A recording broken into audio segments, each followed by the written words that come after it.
Good morning, dear students. Hope you are all well and doing good. This year, we will see the missionary aspects of our Mother Church. The title of the textbook is Church, the Missionary Community. Through different lessons, we will see different dimensions of this aspect. How the Mother Church, as a community of believers, traveling towards the kingdom of God, guided by the Holy Spirit, nourished by the Word of God and sacraments. Each lesson discusses a different dimension of the missionary nature of the church. Now let us go to the first lesson. The title of the first lesson is Church, Missionary by Nature. We know that we are all missionaries and the church as a whole is also a missionary community. How we got this missionary nature and how as a community and as individuals we can live a fruitful missionary life. We will go through this lesson focusing on the question and answers so that you get the message of the lesson as well as the important points. Why do we say that the proclamation of the gospel is a commandment of our Lord to the church? Jesus, by his life, death and resurrection, has established peace between heaven and earth. We know that Jesus, after his resurrection, spent around 40 days teaching the disciples about the kingdom of God. Now it is time for Jesus to ascend to his Father in heaven, and he is giving the final sermon as well as the instructions on how to proclaim the good news to all creatures. Because Jesus, by his life, death, and resurrection, has established peace between heaven and earth, and he received all the authority upon heaven and earth, he is asking the disciples to go around the whole world and proclaim the good news. He is asking us to proclaim the good news to all creatures so that we should not exclude anybody based upon their belief system, caste, creed, or religion. Anybody who has received the word of God and all the people who has not heard about the word of God and the salvation through Jesus Christ can be proclaimed about the kingdom of God and the salvation that Jesus brought upon earth. Now we will see the foundation of the proclamation of the word of God. The Second Vatican Council declares that the origin of church arises from the mission of the Son and the Holy Spirit according to the plan of God the Father. We know that Jesus, the Son of God, is being sent by the Father in heaven, and while Jesus was upon earth, he was proclaiming the word of God, establishing the kingdom of God by the power of the Holy Spirit. We see that all the three persons of the Holy Trinity is involved in this proclamation as well as establishing the kingdom of God. Now we will see the nature of the church. We had seen that the foundation of the proclamation of the gospel is the Holy Trinity. We know that Jesus has come down from heaven. He has taken flesh from Mother Mary and has lived among us as a human being. He is a primary spokesperson of the gospel. Jesus, who revealed the love and compassion of God the Father through his words and deeds, is the first missionary. The origin of the words mission and missionary comes from the Latin word mitter, that means to send. The word mission refers to the task of the one who is sent. We can see that the entire salvation can be summarized in one sentence in the Bible, that is John chapter 3 verses 16. For God so loved the world that he gave his only Son, so that everyone who believes in him will not perish but will have eternal life. This is the entire summary of the Bible in one sentence. The entire history of salvation is summarized in this.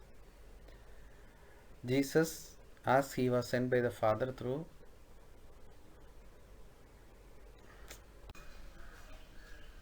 ministries of the church. Why do we say that all ministries of the church are missionary activities?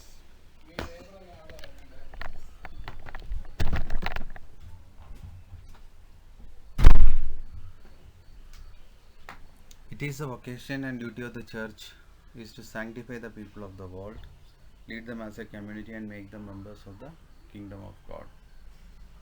That all this happens because the church, the initiation of a church is by proclaiming the word of God or proclaiming the gospel in any place or any circumstance, any culture or any time.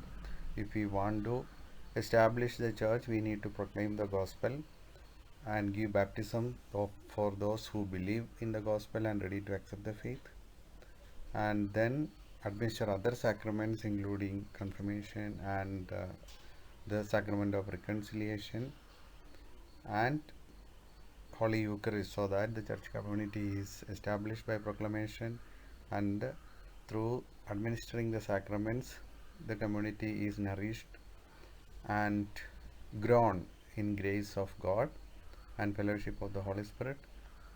It grows as a community and fulfills its mission to live according to the Word of God by a life centered on the Holy Eucharist. Also, we see that the purpose of all ministries of the church are proclamation of the Word of God. If we look at our prayers or even our Holy Eucharist, during the Mass we say the prayers. All these prayers are based upon the Word of God, and in a way we are proclaiming the Word of God through different prayers, which is happening while administering different sacraments and also especially while saying the Holy Mass. Hence, we can say that in a broad sense, all the ministries of the church are missionary activities, as well as it is based upon the Word of God and centered on the Holy Eucharist. What is our role or our personal duty in this? Because when we say church, it is a very general term. We think that somebody else will do, the parish priest will do, or the other fathers or retreat preachers or sisters or the bishops will do the duty. It's not exactly this correct, because they are also doing their duty, but we have a role as sons and daughters of the church who became the children of God through baptism, anointing and other sacraments, has got also a duty to perform in this world as children of God and children of the church. We know that since the church is missionary by nature, all his people, all the people of God are also missionaries, because church, our mother and way of salvation, is a missionary, means the members of the church also has to be missionary. Each one of the faithful take up this mission through their baptism and anointing. And once we know that through baptism and anointing we got the charisms to proclaim the word of God and live a life according to it, then we should do that based on that conviction. We should do it first by becoming a living witness to the gospel. That means by living according to the word of God, what is written in the gospel. And through our lives and activities, it could be our daily lives, while we study, while we interact with others, while do we social activities. In any time, we have to be a living witness to the gospel, living according to its values and especially given as per the word of God. Then the presence of the church will become salvific or beneficial to the world as a way of salvation, something which others can follow and trust upon and rely upon. Our church fulfills this missionary task by proclaiming the gospel and living as a community centered on the Holy Eucharist. We are living as Christians, we are living our lives based on the Word of God, and also our lives centered on the Holy Eucharist.